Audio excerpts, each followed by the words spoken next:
Right, so I've got the privilege here of getting to interview the GBR captain for this year. So Sam, welcome. This is your first Lifesaving World Championships. Yeah. You've represented GB before many times, but this is your first Worlds. You've had big Commonwealth success in the past. You've got 4 Commonwealth titles. You've won British titles. What are your aims heading into this week? I think it's difficult. It's difficult to say now because obviously we've got 6 days of racing ahead of us. But I think I want to make finals in the pool and hopefully on the beach as well. So I'm making a final, for sure. Probably multiple because I've got 14. Got 14 events over the next 6 days. So obviously a lot of effort goes into that. But I want to take home a medal. That's what I want to do. I've got Commonwealth titles. I won a European title in 2019. Then the next steps to win a medal on the world stage. And I think with the team we've got at the minute, we have really good chances of sort of pulling that off. But yeah, so I want to get a medal. That's sort of been my goals when I started Lifesaving 11 years ago. Yeah, it's because, as I reiterated, you have been given a massive honour this year, being named team captain. You've got so much experience internationally, your accolades, your professionalism, it all speaks for itself, really. So what advice do you have for your fellow teammates where it's their first ever cap for Great Britain? I think you've got to think about it like this could be your last sort of competition representing Great Britain. So you need to live in the moment. That's one thing. I think you need to act like you've only been given this opportunity once. So just give it everything you've possibly got. You've done all the training now. It's work as hard as you can throughout the competition, and I think we've got to know that there's probably going to be tears, aches, pains across the next week, because that's just part and parcel of the sport we compete in. It's so diverse. We've got swimming, we've got fins, we've got running, board, ski. There's going to be that, but I think you've just got to have passion for it and just give it everything you've got. That would probably be my advice. I know that was quite broad, but Well, Nat, I think all your fellow teammates, they've been really looking up to you, and I think just your manner of how you've been going on, you're always a good guy to follow. And as you're out here, you are also here with a very close friend, James Blaby. You grew up training together when you were younger. How does it feel getting to race at the World Championships with such a good friend, especially as you're in all the relays together? Yeah, it's a strange one actually, because I'm a couple of years older than James, so I've known him for a very long time. So we went to different universities to start with.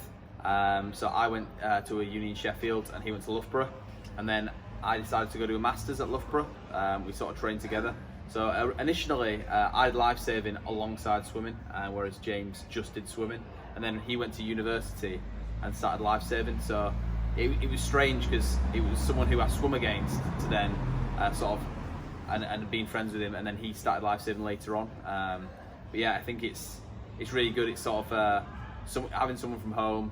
There's not that many people from sort of where I'm from are on the team lifesaving. Obviously we're in the middle of the country, so it's not like your typical place to do sort of lifesaving, surf lifesaving.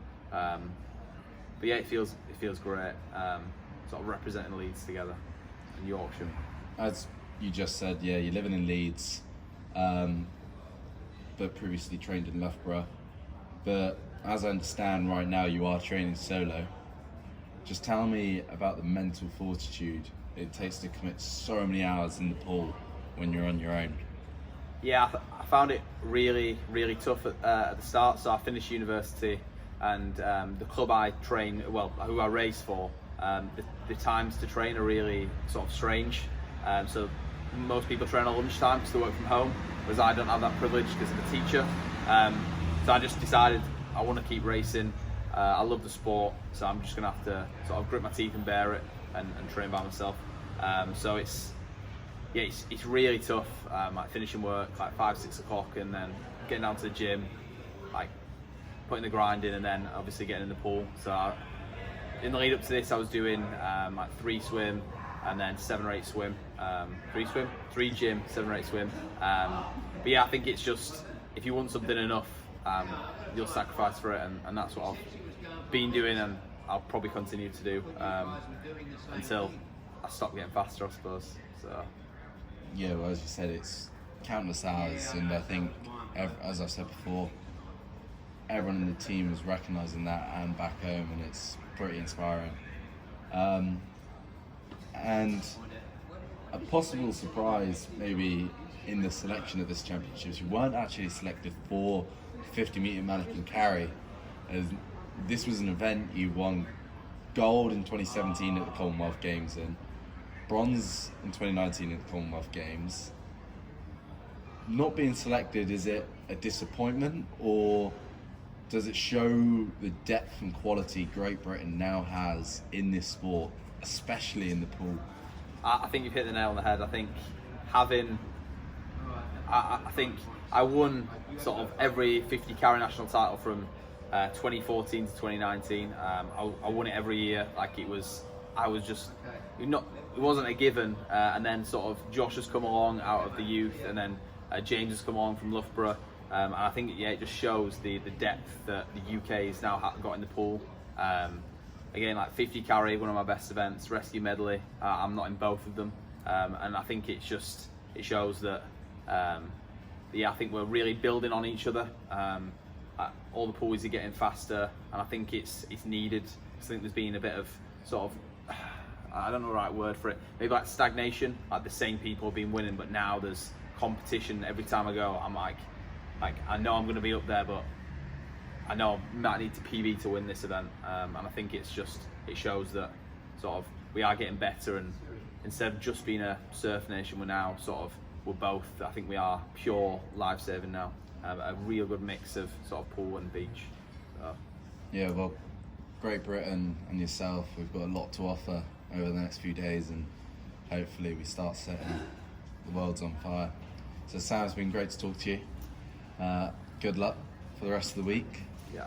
And cheers for Thank you very much. Cheers. Thank you.